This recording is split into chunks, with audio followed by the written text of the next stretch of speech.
Picky eating is extremely common. Almost every 2-year-old goes through picky eating, and if they don't get through it over the course of the next couple years, they could turn into picky adults. Dr. Mary Saph Tanaka is here. She's a pediatrician, a great cook, and an expert at helping us to turn food that maybe a picky eater would scoff at to food that a picky eater not only is willing to try, but is eager and excited to give a chance.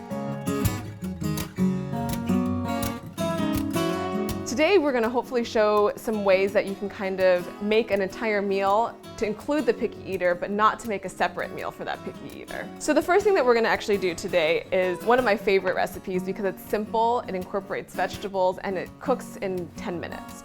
These are our Pita Pizzas. So over here we have our ingredients. As you can see, we have a variety of different vegetables. Now you can also include things like chicken sausage if you want to add some sort of meat component. So that picky eater could pick their own stuff to put on there. Exactly. So you don't have to worry about catering to them Exactly. so much.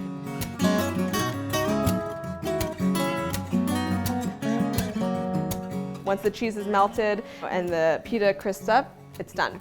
Maybe if I give this one to my son with a smiley face and spiky hair, he'll want to eat it. There's a lot of research that shows if a child or an adult tries something 15 to 20 times, they're more likely to come around to liking it.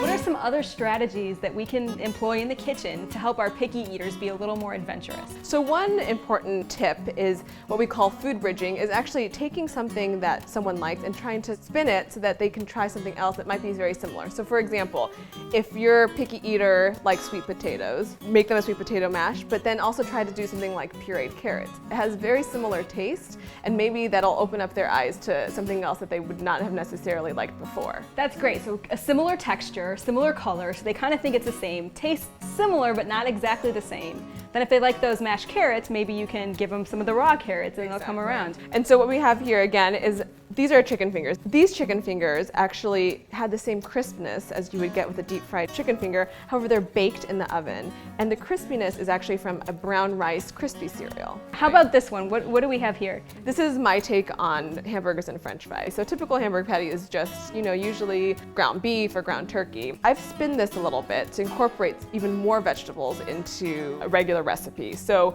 as you can see in the patty, there's some orange and there's some green. So within the meat, I've incorporated some shredded carrots, shredded zucchini, and some oats to kind of combine it together.